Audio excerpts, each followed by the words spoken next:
Halo semua, ketemu lagi sama aku Nita di channel Ekonom. Pernah nggak sih kamu ngerasa setiap tahun harga-harga barang dan jasa di pasaran itu semakin mahal? Mulai dari harga kebutuhan pokok kayak beras, gula, daging, dan lain-lain. Di sisi lain, harga jasa seperti angkot, ojek, sampai tiket kapal laut juga naik terus-terusan setiap tahunnya. Zaman aku SMA dulu, harga-harga barang dan jasa itu masih murah banget. Harga bakso zaman aku dulu itu cuma 5.000 sampai 6.000 aja. Harga ongkos naik angkot juga itu masih murah banget. Dari rumah aku ke sekolah itu cuma bayar Rp1.000 aja. Nah, di tahun 2021 ini harganya itu udah jauh banget. Kalau kamu belanja ke pasar bawa uang 100.000 cuma dapat beberapa jenis barang aja kan? Beda zaman aku dulu belanja ke pasar dengan uang 100.000 itu udah dapat banyak jenis. Seperti sayuran, daging ayam, dan lain-lain. Seperti kita itu punya uang 1 juta, serasa cuman punya uang 500.000 aja di tahun 2021 ini. Nah, fenomena naiknya harga-harga barang dan jasa itu kalau dalam ekonomi dikenal dengan inflasi. Sebetulnya inflasi itu hal yang wajar, bahkan negara-negara yang ekonominya udah maju sekalipun tetap mengalami inflasi. Misalnya nih, inflasi di negara Rusia, Amerika, Jerman, dan lain-lain. Nah, negara-negara ini pun mengalami yang namanya inflasi. Di Indonesia sendiri, data inflasi itu dirilis oleh Badan Statistik atau BPS dan Bank Indonesia.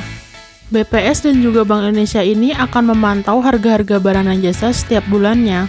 Pemantauan ini didasarkan dari beberapa aspek seperti harga-harga bahan pokok yang dibutuhkan semua orang. Misalnya penggunaan listrik, biaya pendidikan, harga bahan bakar, biaya kesehatan, dan lain-lain. Kita sebagai masyarakat bisa kok ngelihat angka pertumbuhan inflasi yang dirilis oleh BPS dan Bank Indonesia. Tinggal kamu kunjungi aja situsnya BPS atau Bank Indonesia. Pertumbuhan angka inflasi di Indonesia saat ini tuh relatif rendah. Misalnya nih, angka inflasi tahun 2020 itu hanya kisaran di angka 1,82%. Artinya, kalau dihitung rata-rata selama tahun 2020 itu, ada kenaikan harga barang dan jasa sebesar 1,82%. Penyebab kenaikan harga barang dan jasa itu tidak serta-merta dipicu oleh kebijakan pemerintah atau lembaga tertentu saja, tetapi kenaikan harga ini bisa terjadi secara natural, di mana prosesnya itu dilakukan oleh kita sendiri sebagai pelaku ekonomi, entah dari pembeli, pedagang, pemberi upah, pengguna jasa, dan lain-lain. Sebetulnya, penyebab dari inflasi dalam ekonomi ini itu banyak banget. Tapi aku coba jelasin beberapa hal yang umum dalam kehidupan sehari-hari aja ya, agar lebih mudah dipahami. Hal pertama dari sisi peningkatan kebutuhan. Yang kedua, kos atau kenaikan biaya produksi. Dan yang ketiga, banyaknya uang yang beredar. Oke, kita bahas satu-satu yuk. Hal pertama yang sering banget kita dengar adalah dari sisi peningkatan kebutuhan atau supply and demand. Supply adalah stok barang atau jasa yang tersedia, sedangkan demand adalah permintaan atas barang dan jasa tersebut. Sebetulnya hukum supply and demand dalam ekonomi itu udah ada sejak zaman dulu. Kalau permintaannya banyak sementara barang atau stoknya itu sedikit, harganya itu akan cenderung naik.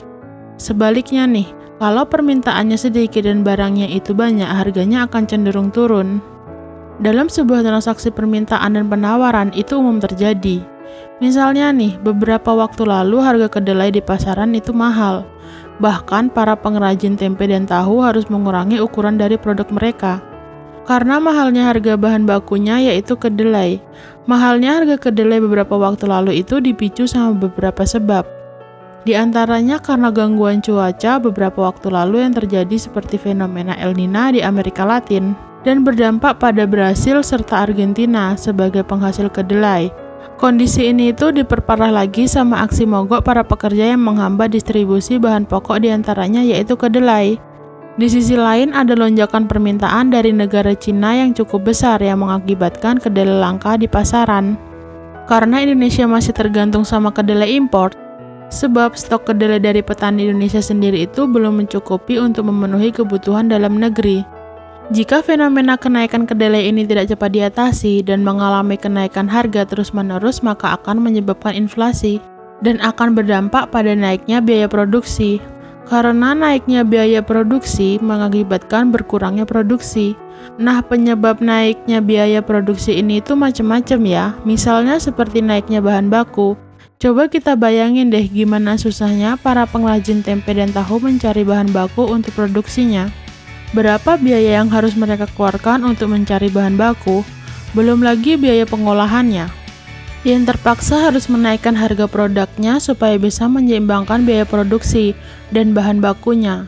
Kalau hal ini terjadi secara terus-menerus akan mengakibatkan uang yang beredar di masyarakat itu akan semakin banyak. Dan akhirnya tingkat daya beli masyarakat itu akan semakin naik karena masyarakat lebih banyak punya uang. Misalnya nih, setiap hari raya lebaran harga-harga barang pokok itu akan cenderung mengalami kenaikan. Karena di saat lebaran, karyawan, pegawai, dan masyarakat akan lebih banyak punya uang karena dapat THR yang mengakibatkan semua orang punya uang lebih banyak. Dan pada akhirnya mengakibatkan daya beli masyarakat itu naik.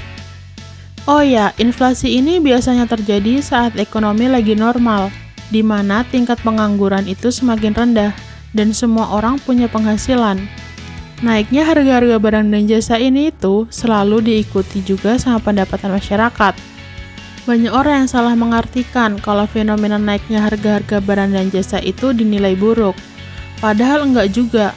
Kenaikan ini akan selalu diikuti pendapatan yang semakin meningkat juga, seperti naiknya upah, naiknya UMR, dan lain-lain. Oke deh, semoga video ini bisa menambah wawasan kamu tentang dunia ekonomi kamu. Sampai jumpa di video-video selanjutnya.